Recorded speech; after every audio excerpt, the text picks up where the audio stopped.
Donovan and I believe we met at this IAB XMOS event, March 2013. You said you loved eMarketer, and I apparently sent you a travel market report. And then I had a note that we saw saw each other again at AdTech 2004, and I guess have stayed in touch regularly enough that I didn't have to update our contact each time. And and so when I caught up with Donovan at one of maybe several AI events recently and heard a bit more about what he's doing in the AI space, I was like, I, I just couldn't wait to have you with us here. So Donovan, I'll let you introduce yourself properly and what you're doing at Ogilvy now and all the rest. But thanks for spending some time with us today. I appreciate you guys having me. Can everyone hear me properly? Yeah, yeah. All right, excellent. So yeah, let's see. There's a bunch of stuff I can talk about, a bunch of stuff we're not ready to talk about just yet.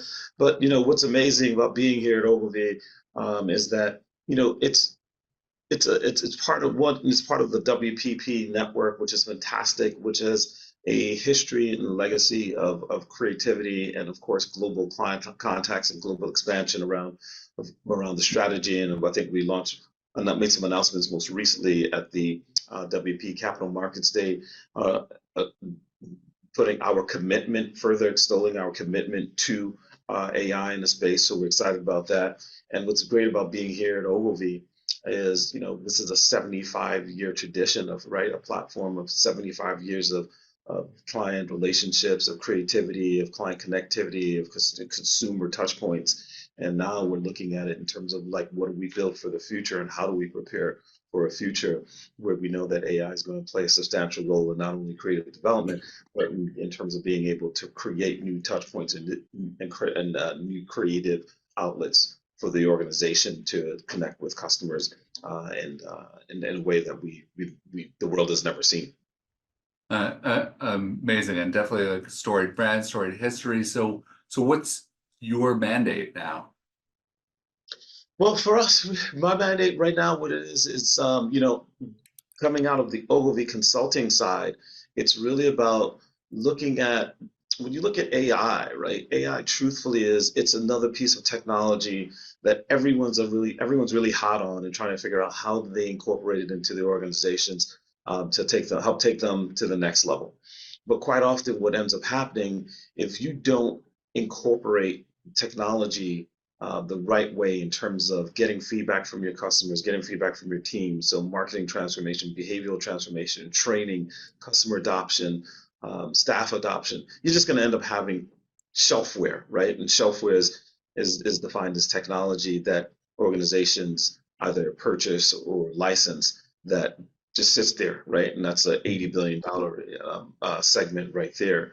So what we're doing with an Ogilvy Consulting is adding all that layer of everything that I just mentioned to bring the technology to life and bring it to a point where the technology becomes multidimensional, but at the same time, dimensional is to the point where it actually has desired usage, right? And the desired features that will move AI from just being technology to a multiplier and having a big effect on the business and making life easier internally for the customer and great outputs for at the end of that for in terms of again connecting with clients.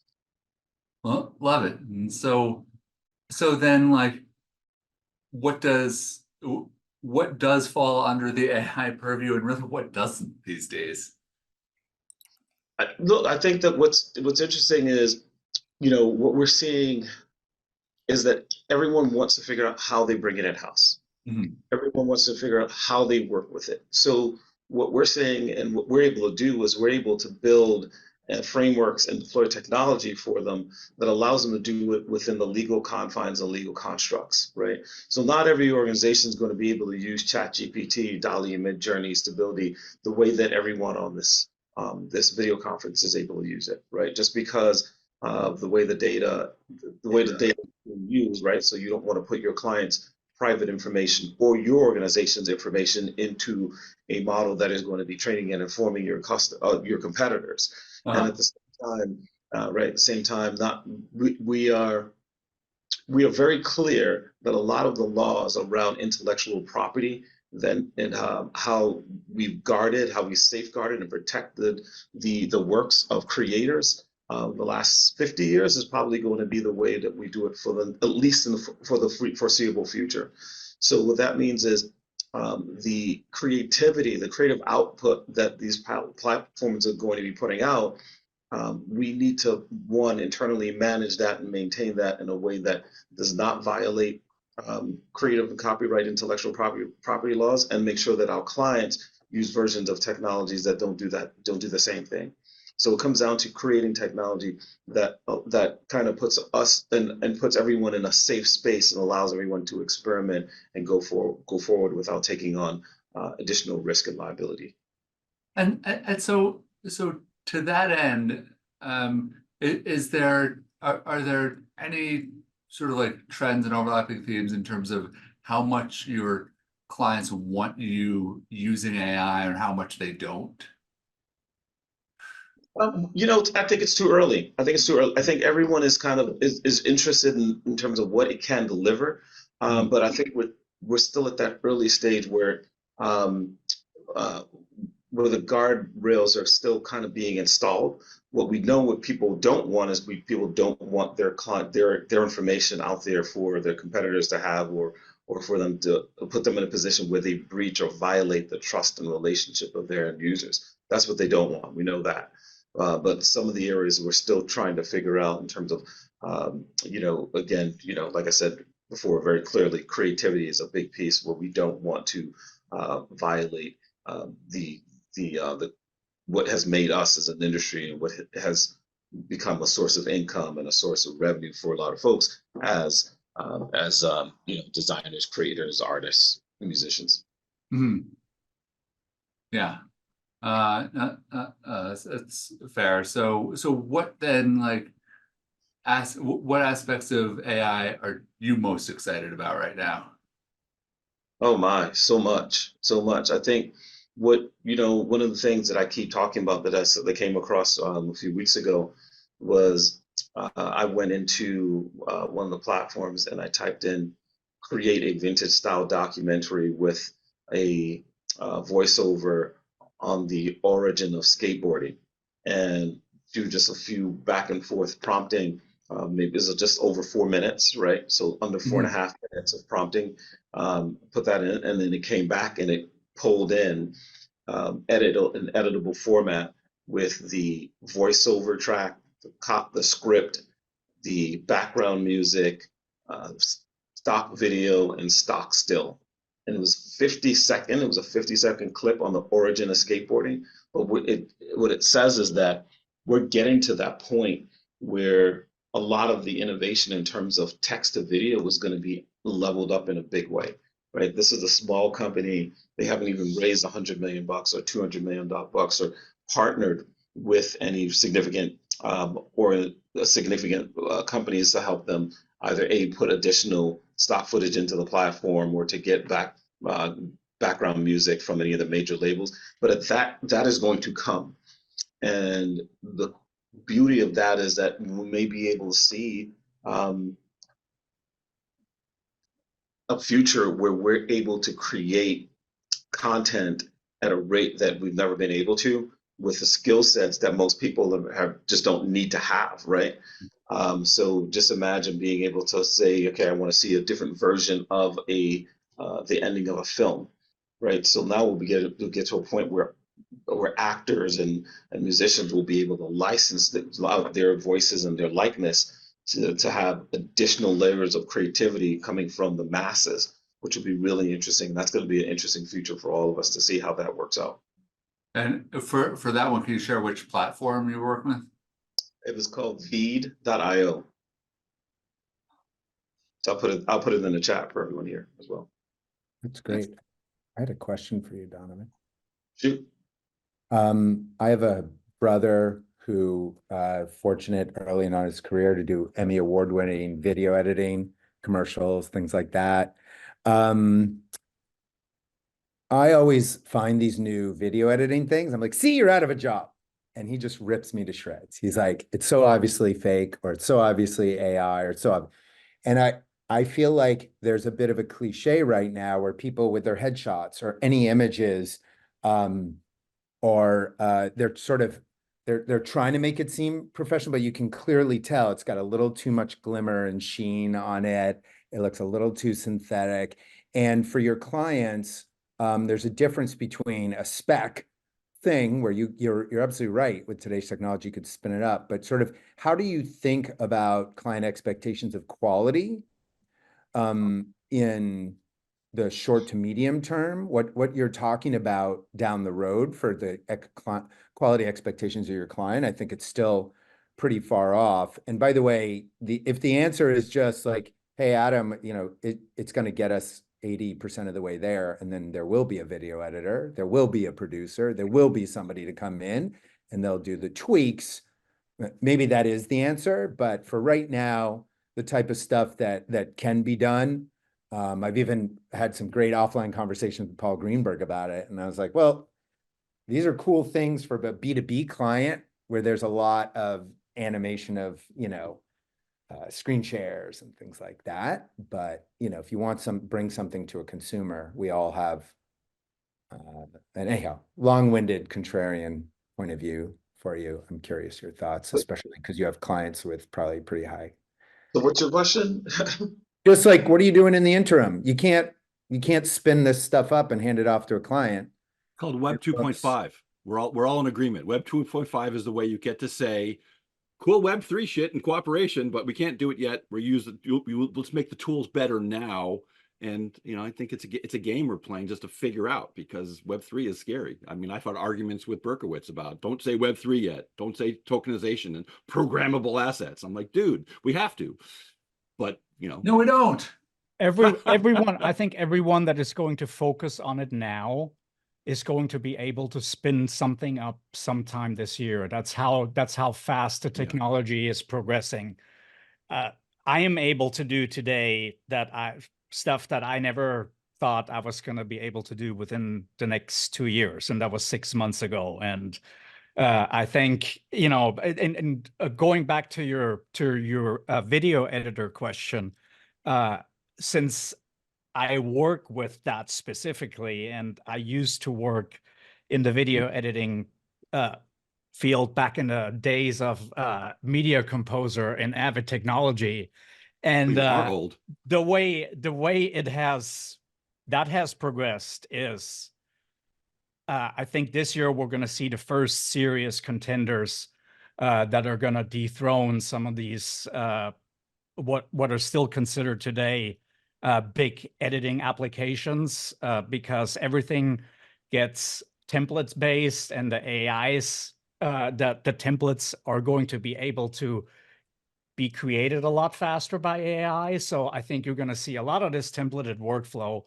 And so, yeah, I think this year is going to be a big year in that development. I think you're still going to need spin up time, right? There's not going to be a lot of like super artist ready tools that are going to be able to do these entire workflows. But I think anyone that is an agency or a small shop is going to be able to do that.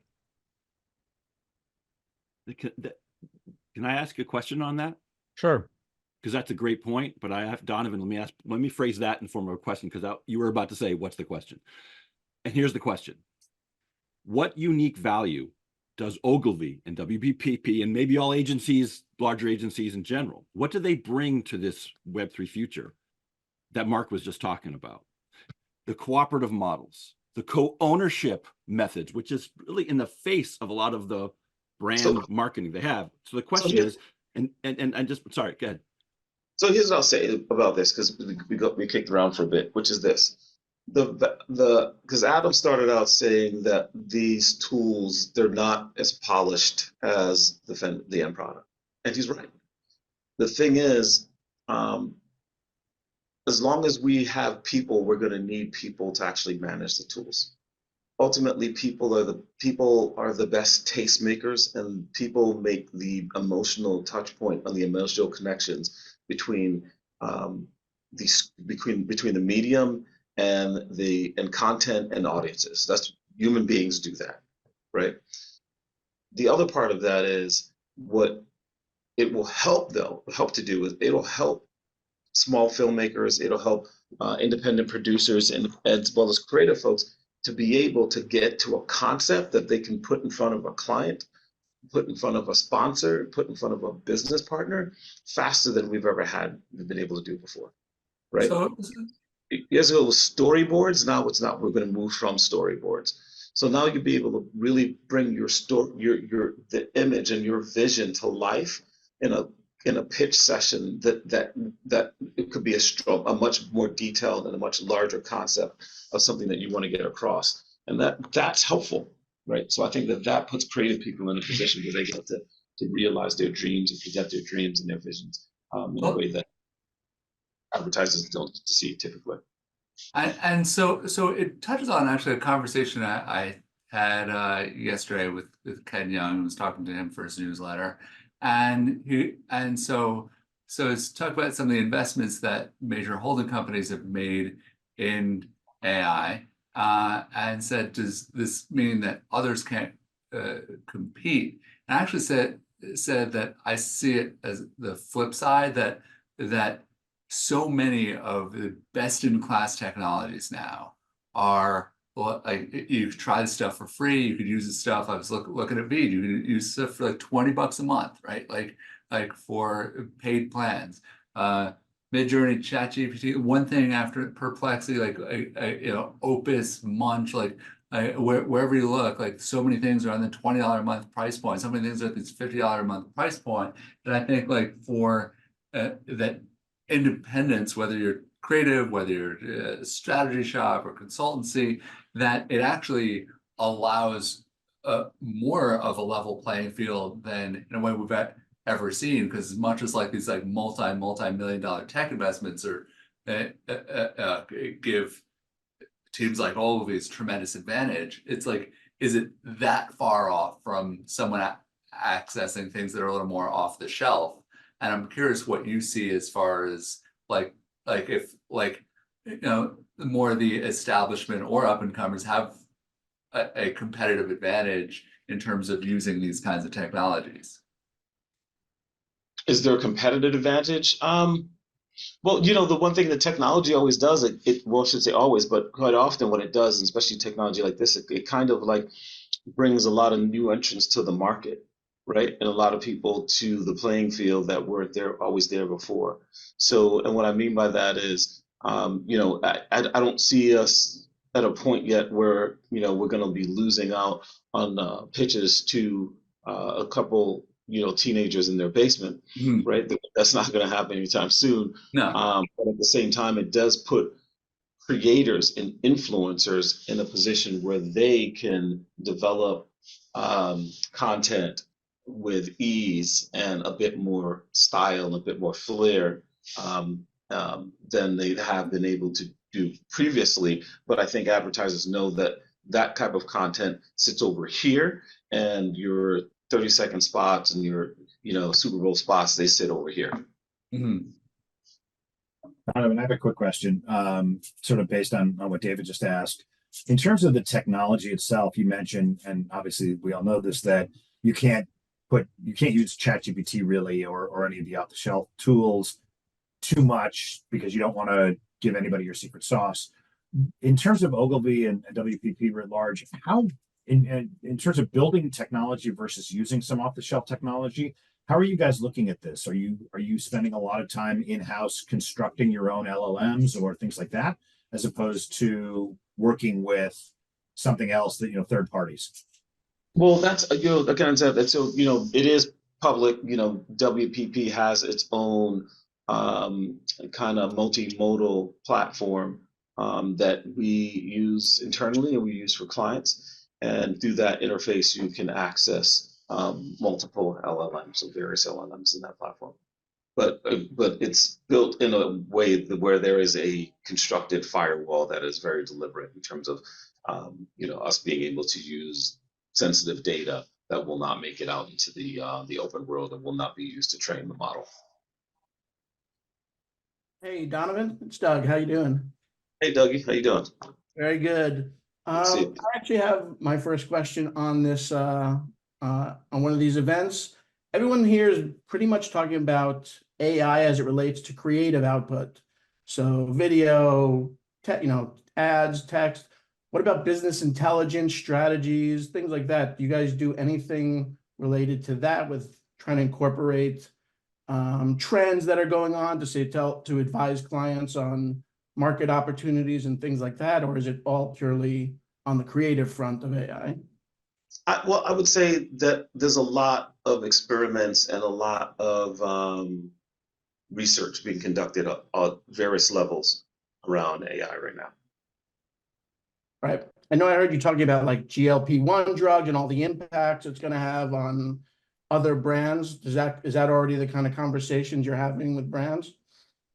Well, yeah, that was something I wrote in my blog, right? I'm just saying because I do believe that GLP-1s are going to pose they're going to pose a significant change in terms of how, a good portion of the people in this country, and if not around the world, will be consuming snack foods, fast foods, and just everything in general. So obviously, big food manufacturers are going to have to make some kind of adjustment to capture the market's new appetite towards those products. Yeah. Thanks, Doug, for your first question. So Yeah, look forward to more. And with others for Donovan here. What else you got? I have a question. Shoot. Donovan, regarding, since my focus is specifically on the creative tools, from all the different image generation models and image to video, video to video generation models, do you guys have any favorites so far? I wouldn't say I'm going to call any favorites right now. There's a lot of companies out there doing amazing things. A lot of them bring different approaches and they're differentiated in ways that can be unique to the problem you're trying to solve for, or get you closer to a path of innovation that you want to be on. So I recommend that everyone fool around with all of them, just play with all of them and test and research as much as you can to find the thing that you're most comfortable with. And how surprised are you with the developments or with the development speed over the last 6 months? Absolutely surprised. Yeah. Absolutely surprised. Yeah. There's certain things that I thought would be 10 years away that happened in the last few weeks. Certain things that I thought were going to happen maybe like 5 years from now that I found, I got a great pitch on it on Monday. There's some things that I thought were going to be 20 years from now, and guys are working on it now. So yeah, so I've stopped calling timelines on this because the rate at which things are accelerating and people are moving against this, it's shocking, right? So when you look at where we are, I always talk about this in terms of, you have the president, so President Macron came out and said he wants France to be the leader of AI in Europe. The Chinese have a massive initiative in terms of funding as well. The Saudis have a massive initiative in funding. The U.S. does, and especially the public sector, the private sector. The European Union is in a big way. So the last time we've ever seen anything like this in terms of like not just private markets, but the market dynamics shifting to include sovereign funds, right? So now we have industrial policy around AI. The last time we had anything that looked like this was the nuclear arms race, right? That was the last time we had anything, but we had everyone focusing on that one thing to bring their country or region to supremacy on something like around technology. And we unfortunately we didn't even see this with the space race, but this is what we're seeing now. So that changes a lot of the timeline because it means that the investment levels are getting there, and people's success rates are moving at a faster clip. even the failure rates, right? People forget the failures also give us a lot of information in terms of what direction we shouldn't go down and where we should. And so what we're seeing is, because of all the funding, because of the investment and the openness around it as well. So we have a lot more open source platforms around this, and that's putting people in a position where the timelines are just have blown by anything I ever thought we'd be looking at. So dare I ask, which is scarier, the nuclear arms race or the AI race? Both. But just like nuclear, just like nuclear technology, it has a tremendous potential to do good for society and a tremendous potential to do bad. I've written about this before on my blog, which is, just like we have the IAEA, which is the governing body around nuclear energy, we need something very similar for artificial intelligence. So it makes sense that we have a body that sets the guidelines and the frameworks and the rules, and in some instances, the clawbacks around the development of this technology and the research around it. Love it. Well, and I'll post a link to your blog. I want to make sure to recognize those that are got a very polite crew today with some hand raisers. So Jamie, take it away. Always helpful to use the hands, especially with such It's a great feature. I always forget about it. We're a very, very enthusiastic crew, so I'm glad to get the chance to talk here. And Donovan, I wanted to ask about going back to kind of the last conversation on the relationships you have with your clients as you're trying to encourage adoption and experimentation. What kinds of relationships are working in terms of the roles on your side? What I've found in other agencies is it tends to be the producer when it comes to AI that is kind of doing a lot of the handholding instead of account. But I'm just curious if there's any sort of relationship building structure that's working for you in that handholding, in that step-by-step adoption and quelling fears. And trying Yeah, you know what? That's a good question. I think for me, the way I look at it is it's mostly around education, right? So right now, a lot of people asking the questions internally, and what I try to do is spend as much time as possible just walking people through all of their answers and quelling their fears around this, right? I've gone through, I think, something like 11, 12 different certification programs around all of this stuff. And so, and not everyone wants to put that time into it. So I try to give people a lot of the information that I have in a way that is bite-sized, and it makes sense to them, and it makes sense to the fear or the area of work that they're in. So yes, a lot of the producers are using it, but at the same time, everyone is testing it out because everyone wants to figure out, how is this going to change my job? How can I improve? How can I be faster, better, smarter at what I do by using these platforms? Are those certifications really helping to move the needle for trust and allowing them to listen to you more? Yeah, I think so. Because, the one thing is, what happens with technology is I get a lot of people that just jump right in, and it's this whole thing of fake it till you make it. And I think that we can't do that with this. This is not social media. This is not, posting pictures of what you had for dinner last night, or, the basketball game you went to. This is not that. This is something very different. So I think the people that choose the fake it till you make it kind of approach around AI are actually, they do the technology and the growth in the space a disservice, because you probably don't know enough to be making the call and making the decisions to people, and that are trusting in you, are confiding in you with their fears and their questions and their plans. So so those folks are not the best. I don't think those are the best people to be around at these times. Thanks. Hey, Donovan, my name's Kate, and I have a quick question for you. So there's this sort of experimental culture around AI, and creating a tool internally and that can be used externally with your clients is a great way to sort of create this little crucible where everyone can test and come up with ideas. How are you measuring success, tracking insights, and keeping tabs on the use cases people are inventing, the use cases your clients are inventing?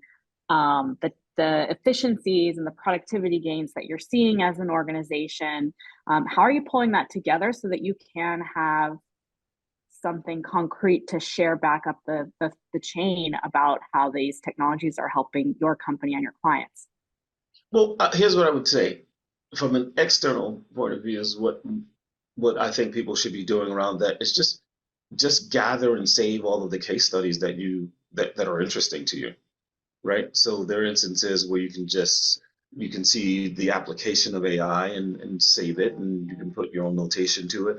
There's a bunch of folks out there that are doing great work on different blogs around marketing in AI or just in AI in general. So you're looking at supply chains, you're looking at pharmaceutical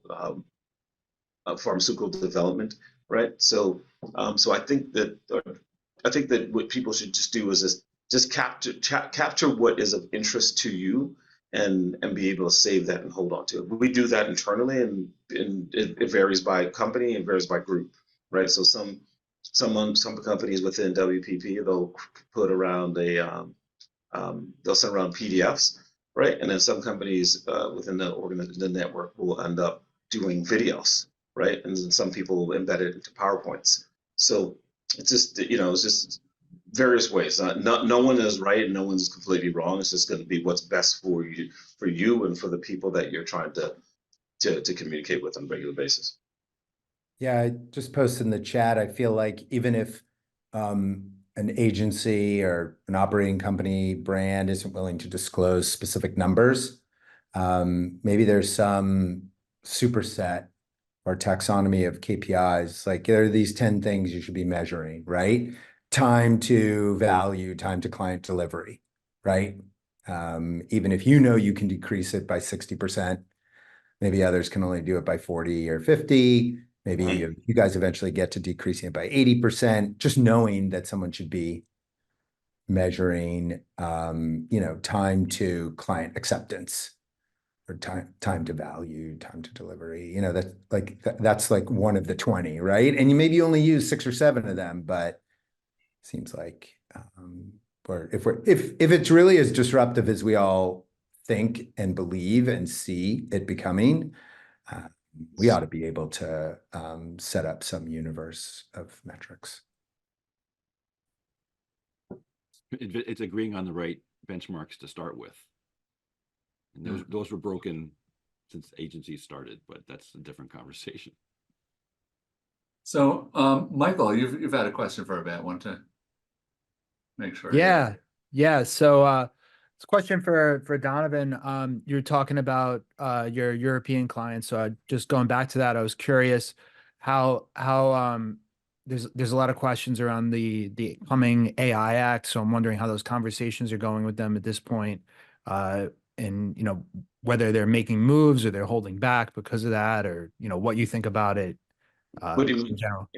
What European clients in regards to European regulation? Yeah, the coming regulations that are they're not really. It's apparently a long document, just leaked a couple weeks ago. I don't know if it's official yet.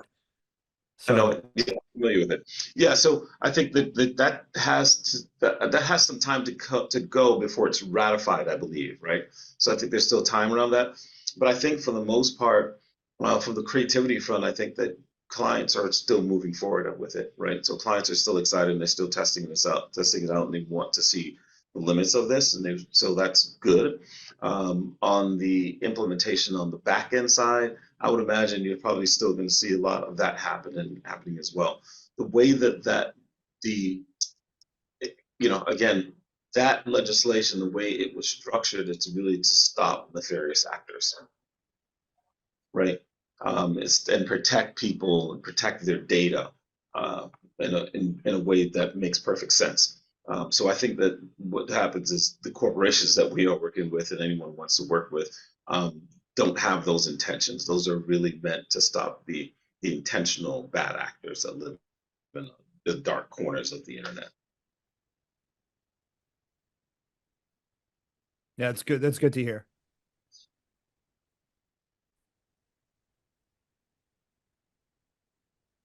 And so Donovan, like how also building on what Michael was saying here, lot of discussion now about the Taylor Swift deepfakes, the Joe Biden fake robocalls. Like, how much of this is just more of like, expected bad actors versus things that's like, just you think is going to make others pause, diving deeper into the space, or, I mean, are you seeing much of a reaction as stories like this get out, or? Am I seeing much? What's your question? What am I seeing much stories like? What I do. Do you think that leads to more of like essentially like bad PR for AI in general, or? No, look, here's the thing. Remember, this is still early days, right? So we're gonna have, these rogue actors or jackasses, however you want to call them, that do things like that to Taylor Swift and to other people, and it's unfortunate. But what we do know is that legislation will catch up to them, and so one front, most recently there was legislation around that deep fake type technology and the people who do it, and it allows for the people that were offended to go out there and sue the people that did that to them. So, right, so the perpetrators, and in the process of suing them to remain anonymous. Because what was happening before was, this person would have to be victimized multiple times, right? Because they're going to be dragged through the courts, they're going to drag through the press, and then it'd have to be dragged through an appellate process. Right? So that was unfair to the victim. So that this legislation that passed maybe a month ago says now that these people can actually be brought to justice, and the person who's a victim actually be protected. So that puts all of us in a much better position, because the bad actors will be dragged out in front of everyone as bad actors, right? Yeah. So that's good news. And the other part of it is, like I was saying, this is super early, so we're going to see people do stupid stuff like this, unfortunately. But the laws are going to catch up to them, because I think we've taken a very, very proactive approach in the US as well as in Europe to start to put the thought process around it. It's at the very least, and the Joe Biden's administration signing the executive order. So that's a good signal for us to say, okay, this is not going to look like social media, where it was completely unbridled and completely unchecked, and there were no guardrails around it. We're putting that in place from the very start, and that it's only going to get more involved as the technology becomes more complicated. And then now it'll be up to us to make sure that we elect the right people and keep the pressure on the right people. Mm-hmm. Gavin, I think your hand was raised in the chat. Did you have? Yes, I'm showing my incompetence by not knowing how to raise my chat No hand worries. formally in the meet. So yes, I'm looking for that too. Donovan, I was just going to point out, I am really, really hopeful that you are right on the money in terms of regulation being able to keep this genie mitigated, if not bottled. But I mean, even in the world where GDPR and laws that they have not stopped the subversion of free democracies, right? Like I just don't know that I harbor that same hope for us being able to contain it. I hope to God you're right. And I know we're taking a different stance, right? I mean, even I was going to say earlier, it was a comment from somebody else's comment, but Antonio Lucio, who I was fortunate enough to work with 20 years ago at Pepsi, he's since returned to HP, but he had a quote talking about, we better not make the mistakes of social, right? Like we better be smarter about this. And it has such far-reaching implications. You hope it's an ongoing dialogue. You hope it's something like a GDPR for the states. You hope it's something that really does preserve those rights and defends authority and discoverability. Those are the modern signals of every marketing campaign, right? So I hope you're right, but I really I might just be an ex-sheriff who's a little punch drunk from the failure of the laws catching up to the criminals. Yeah, I think I agree with you. So I think we're on the right path, though. I think Agreed. Because quite often with these things, it's like the way you start is the way you finish. When it comes to politics, anyway, and we just didn't start the right way with social media, not at all. And with this, I think we're there. Social breaks my heart as to what it's become, right? I mean, I know folks who were in this back early days, right? I mean, David, my God, the idea of what we do now versus what we did 15 years ago, it feels like we're in, outer space on a different planet looking at, an entirely different life form made of different subject matter. Like it's unrecognizable in a way that's sad. I mean, I think the concept of sharing is what we sell now in terms of word of mouth or remarkability, because earned is still that future-proof KPI as far as we're concerned. But that to me is where I'd love to see AI help it. I talked a session or two ago about, I had an AI turn up in a client brief for the first time, right? Talk about how your implementation works. And the way we replied is by saying, from a creativity standpoint, it's not there yet, right? Thank God. But for a lot of reasons, clinically and diagnostically and tactically, it can be phased into a lot of the work streams. But it's scary, like you said, that stuff is moving so fast. I wonder when it will be able to do original ideation or say, hey, give me a brand campaign and give me a dozen real thematics that drive shareability of, the HPPC versus that. Thank God that looks like it's unattainable, but God knows the money is pouring in to figure out that next phase. 100%. Yeah, 100%. It's moving fast and furious. That's for sure. Totally. And I mean, this is what I wonder, right? Like why not, right? Like even if AI today can't turn out a season of The Sopranos, like can it turn out like one of these passable things that's like Sure. just like filling airtime, like at least as far as the script's concerned, and like why not? And if it can't do that today, like to the point Donovan's made and others here, like check back in a couple weeks. Yeah, right. Yeah. The gun has been fired, so to speak. And maybe Indeed. there's a kinder analogy, but yeah, we're all running. So true. So true. So next 10 minutes or so, or Donovan, are there things that are just either keeping you up at night or other things? One question I did want to go back to is, like, you talked about some of the things that you're seeing that have happened way faster than you could have possibly imagined. Is there anything on your wish list yet that, like, you just haven't seen anything for, that you're just like waiting for AI to be able to do?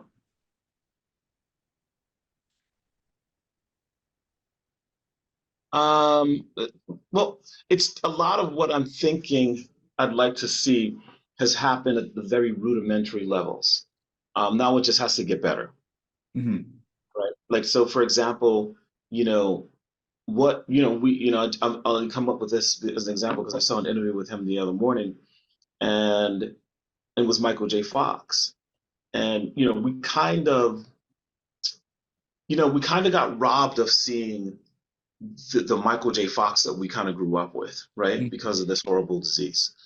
So what if he has enough of a body of work out there that if he wanted to create or license an agreement to create the next, the final chapter of Back to the Future, AI could probably do that, and probably could do that with real style and real flair. So it would be really interesting to see what that would look like from the perspective of using generative AI or different forms of AI to get to a point where we get to see Michael J. Fox in full. So I think that like I said, that it's kind of out there. It kind of exists in different forms, but it's going to be a slow roll for us for now. Yeah, although the flip side of that too is like you wonder if then there's just such a craving for that even whatever you thought of the latest Indiana Jones, like you still got to see Harrison Ford as an old dude, as a superhero, right? Like Michael J. Fox and Curb Your Enthusiasm back on. One of the best comic performances I've ever seen, and like I'm glad like we have some of that, warts and all, and I hope on that other side of it that we don't try to just like only go back to like youth and a version of what health or normalcy looks like, and we like we get to see the warts, and we get to see what's just real and what people are dealing with, and I hope Viola Davis ages till she's 100, and we get to see what she's like then, and not just like some of her great performances so far. You know, like whoever that is, that like, it's going to bring more experience to the role. So, so it's like just so many of these things that I think fall into that bucket of, now that we can do them, should we? Yeah, I think like for marketing, for example, a lot of these technologies, when we're talking about humans and actors, and the whole strike period in New York, and now the whole generative AI has definitely, I think you can sort of almost feel this like big damper on the industry as a whole, and to me, yes, it's very scary, but specifically for young people and young creatives, right? There's so much opportunity, and like anyone that's an actor, that's going to acting school, I tell everyone, if you have not looked into digital humans or driving avatars or acting for motion capture or acting on a virtual production screen, right? As an actor, you should definitely do that, because that's going to be future technologies where you're going to get jobs. And I think, in a few years, this avatar technology is going to be absolutely ready for prime time. I mean, it's ready to put actors in the background in in areas where you would have previously hired, actors to go kind of just a little bit out of focus. You can totally do that today. Indeed. Yeah, I was, and Gene was mentioning, wasn't that part of the strike, and brought me back flashbacks to the behind the scenes DVDs for the Lord of the Rings trilogy, and you see what Peter Jackson did with like all the AI created orcs and everything. Like we've been dealing with this for quite a while, haven't we? Well, yeah, the technology was always there with, Weta was Peter Jackson's company, and those guys are fantastic and amazing. And just so you know, I may be introducing or actually interviewing the president of Weta, because they sold Weta to a big gaming studio. So the guy who's the CEO and president of over there at that time and managed that acquisition is a buddy of mine. So I may be interviewing him on my blog where we do conversations in AI. So that would be cool. really, I'm jealous. yeah, he's a good buddy from way back. But I'll let you know when that goes live through David. And then, but what I was saying is that Weto's always on the cutting edge of all that stuff, just being able to produce a lot of amazing content for a long time. And now that technology is going to be in the hands of so many people. So once again, coming down to the people to create that amazing script and amazing content that will connect with human beings. That's, we're not at the point where machines can do that just yet. That's still going to be very much a human endeavor.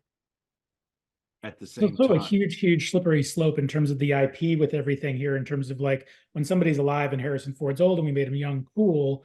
But then we have dead people who are now, like we've seen Tupac remade so many times, and who gets to say what he says. And there's people that actually have the rights to be able to put their words in a dead person's mouth and speak it as if it's their own. And we also have this in terms of the writer's strike and the SAG strike that just went through, in terms of, you have to pay people for the right to reuse their image, but what you do with them is very shaky, and what you're actually compensating for is very gray. And as we get into this space, I'm curious in your thoughts about how, especially, and also Weta's thoughts about the stewardship that has to be honored when you're dealing with someone's IP, and how far you can go, and how much control that own IP can have. Blockchain, smart contracts, that's all possible in terms of like brand guidelines of what you can do with that IP. And it plays right into, of course, brands. And if you're going to buy something from a brand that's a smart object, what you can make it do and not do. Go ahead. Yeah, my take on that is have full respect for full respect for intellectual property. We have to be able to do that. Like, the technology is going to allow for so much to be created.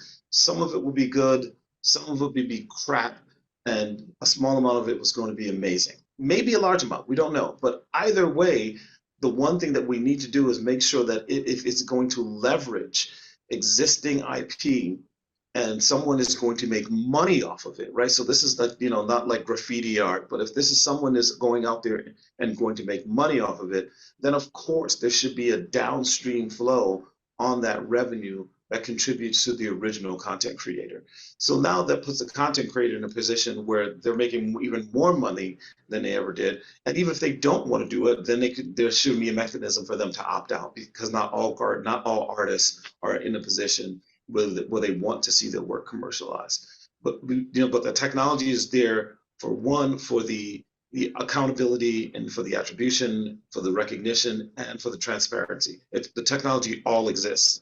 So what we have to do is make sure that we put the technology in place. And then outside of that, what we have to also do is make sure as individuals that we behave in a way that that we don't take advantage of people's IP if they don't want that to be used, and then we don't support people that are essentially pirates in this process.